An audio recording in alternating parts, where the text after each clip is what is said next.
So I'm going to walk you through how to create a square root function path of a sprite in Scratch. I'm building off of a previous Scratch program. So a lot of the stuff is kind of a holdover from the previous video, which is on absolute value functions. All right, so I have my sprite, I have my backdrop all set up. When the green flag is clicked, I would go to this location. All right, so this location, and I would set X to be a corresponding value to that particular number. All right, so what I would need to do is first understand how a square root function works. All right, so a square root function, let's go to Desmos, is in the form of y equals the square, a times the square root of x minus h plus k.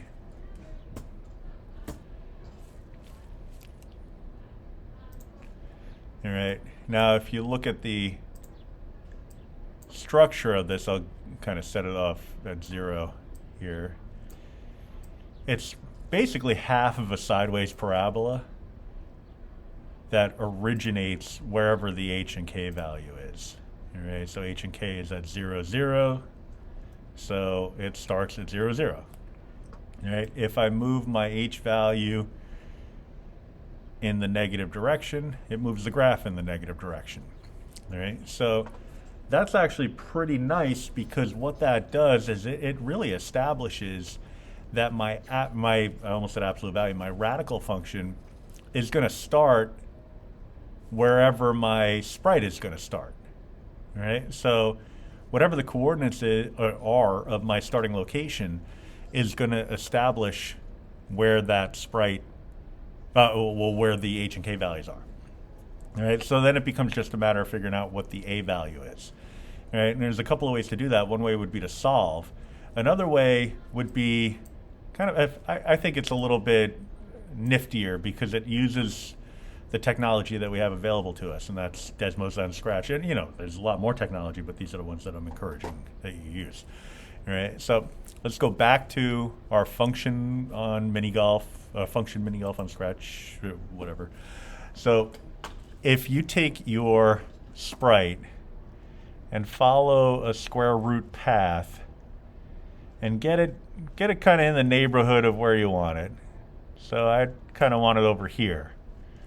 All right, and take note of what that y value is.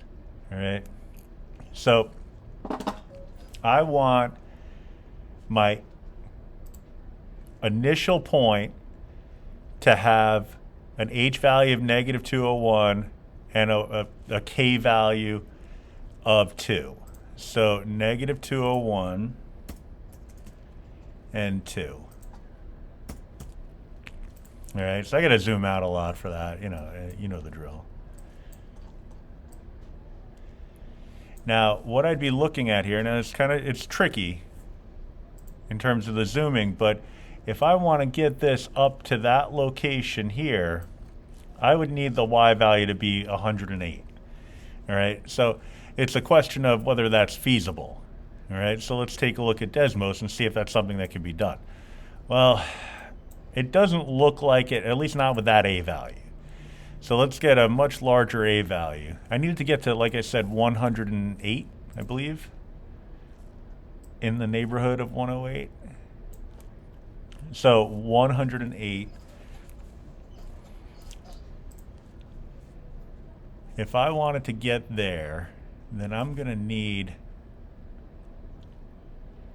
my a value to be pretty big. So I'll put it here just as a placeholder. All right. But I'm kind of looking for precision, as much precision as I can get anyway. So what I'm going to do is I'm going to take that coordinate 1, 108, and I'm going to plot that in Desmos. All right.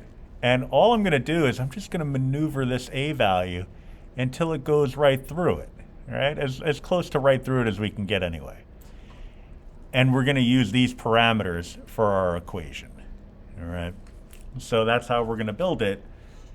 because that negative 201 comma 2 corresponds with the initial location in Scratch, if I wanted to get to that location, not only arbitrarily decided on that location, then I would need to have the appropriate A value because we already know where it starts. If we wanted to get to a particular location, the A value is what's going to control it. All right. So speaking of control, I'm going to get a repeat until. If I remember correctly, it was 108. All right. So I'm going to get an X, or I'm going to get an equals. I'm going to put in an X. 108. Lock that in over there. Set y to what? Well, again, we have, it's kind of like the absolute value one. We have a product, then we have a relation that contains a subtraction, and then we have an addition. So let's get all of those things. We got an addition, we got a subtraction, and we got a product. All right, so we also have a square root. All right, if we go to that special function one and grab the square root, we can pull that right on out. That square root contains a subtraction. Now, is it really a subtraction? Let's take a look at that. We're putting a negative h value into x minus h, so that's actually going to become x plus 201. All right, so let's actually pull this out. Now let's get a plus in there. So x plus 201.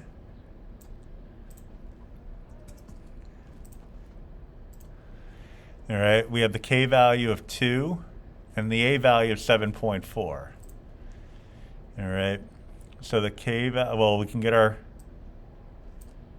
7.4 in here. And a 2 here.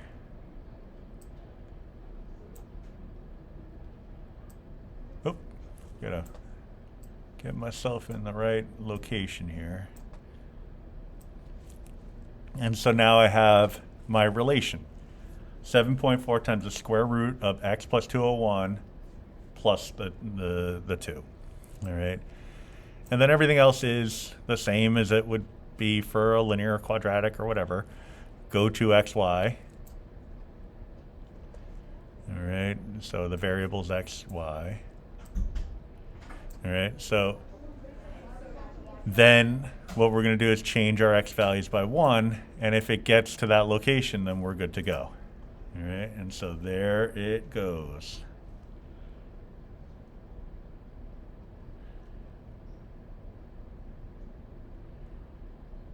Yeah, a little too far. So we want to shorten that up. So 108 was over here. I wanted it to be back over here, so maybe we want that x value to be somewhere around 8, so let's run it again.